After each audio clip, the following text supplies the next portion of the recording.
It was a showdown with a bit of everything, wasn't it?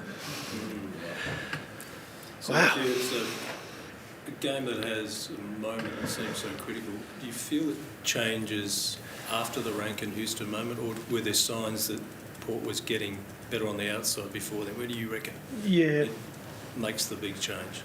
Yeah, slightly before that moment, they started to get the ascendancy. We felt just started beating us in some really crucial contests and had us pinned in that back third. We felt that, but I thought the game sort of swayed right up until that point. But yeah, no doubt we noticed that upstairs. So how do you feel your players handled what happened to Rankin, the fallout that you get? Yeah. So he highlight that, and then maybe even the way Port Adelaide pushed that agenda a little harder into your players. Yeah, we didn't handle as well as we'd like, and that was our conversation post-game, led by our leaders.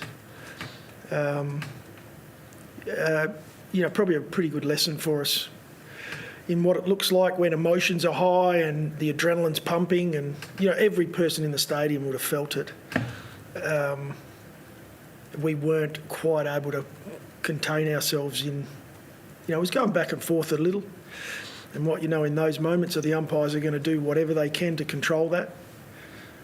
And we were caught reacting or getting it wrong in the wrong parts of the ground, weren't we? So the game changed pretty quickly, and in the end they, areas that they were getting on top of us with just prior to that moment became even more enhanced, and so in the end that was, the last quarter was a tough one for us. It's a double whammy as well in that not only do you lose momentum and players get in their heads, but you lose arguably your best player as well, so it's a double blow. Yeah, huge blow for us. It stretches you, but when it is one of your best players, your most influential in big moments, and that's what showdowns bring. They as I said when I sat down, geez, it had everything, this showdown. It would have been nice to have Isaac in some of those moments. How was he? He's, first and foremost, he's up and about. So his health and welfare's the priority for us now. He's just making sure he's okay, and he is. He's up and about, but we'll keep a close eye on how he's going. It looked like they were trying to get under his skin in the first half, try and maybe give him a little bit of niggle at times. Do you feel like maybe they had a plan to actually try and get under his skin, and then I guess do you feel like it might have gone too far with the Houston bump?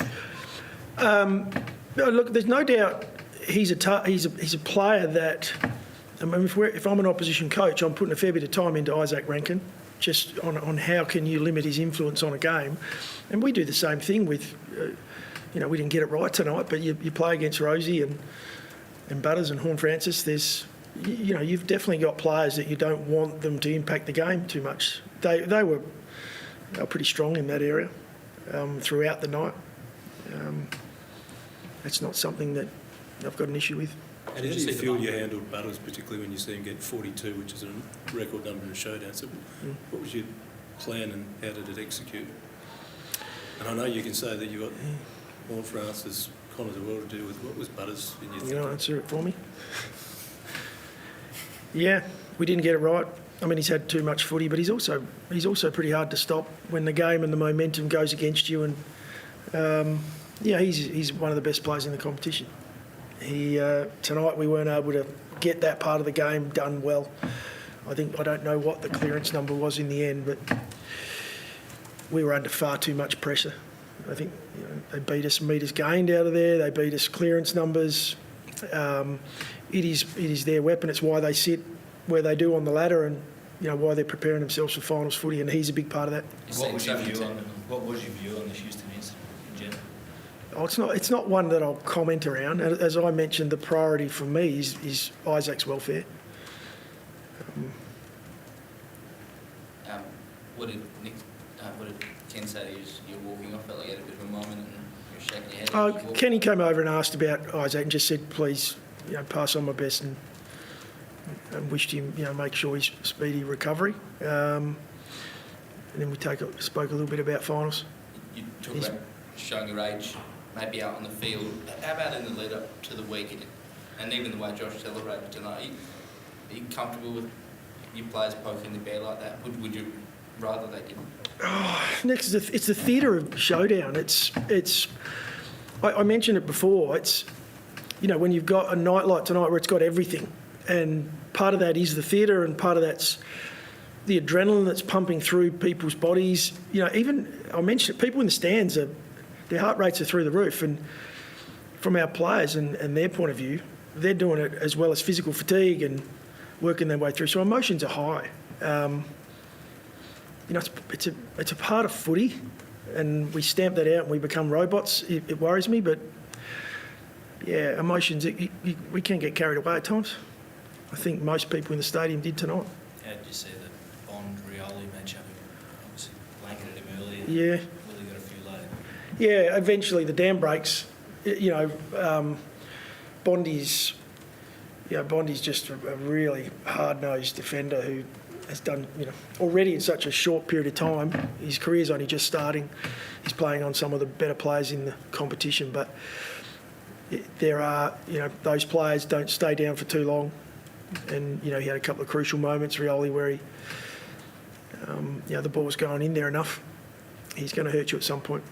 But I like Bondi's game. What is it about Bondi that gives you the confidence, put him on Rioli, Stengel, Waitman, Kinnaman, what is it about?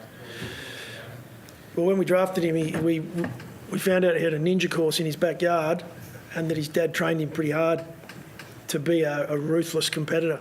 And so he's shown that. And I think from a coach and from a teammate point of view, when you play alongside someone who is going to give everything, it makes you stand taller, and that's what Bondi brings. And there's still so much more upside, and he's got work-ons, but he won't die wondering. Ninja course. Did you ever see any photos of it? I'd love to see it. I'm sure they're online somewhere. Did you, without text tonight, did your lack of older or volume of on-field leaders show a little bit? When you talk about moments of composure, are you still trying to find those on-field leaders? Well, you learn a fair bit from tonight, and when you look back on the key moments that we saw, in that second half, there are some of our guys who are still understanding, when composure's needed. There's a lot, as I mentioned, the emotion's high, but there's a key to that. You've then got to knuckle down and play footy, and your timing of when when those niggles start is important. And so a few of our guys will learn a bit from that, and that was the open conversation we had as a group, led by our captain at the end of the game, where he just asked the group the question about at what point are we going to get this right? Because, we end up shooting ourselves in the foot from that moment on. Late in that in the fourth quarter, we do ourselves no favours. Do you feel like it's been, the way you framed that, do you feel like it's been an issue for you previously? Do you? Well, this year we lost a lot of close games, and it hasn't quite been the same. It hasn't quite been the same stadium and the same emotion involved, but key moments where we've made some fundamental errors when it comes to the way we play, and or we've gone away from the way we play. And so you learn from those that the team doesn't need more from you at this point. They need you just to play your role and be rock solid in that. Sometimes when you've got a younger group, your younger guys can feel like they've got to do it all. I've got to do more now because we're 8 points behind. And it's actually the opposite to what you need. So we're going to keep working on it. But this year it's probably been the most frustrating part of our season is we've been in the fight and not quite able to finish it off. They're the coach killers, those retaliation moments where you give away a goal or two where you don't have to. How do you coach that out of players? We go through the experience of it, unfortunately, but we work on it leading into a game. We had a feeling tonight might have a bit of heat about it. We spoke through that and said the team that knuckles down and gets the job done is going to be the one that comes out on top. We were confident we could go with a really good opposition.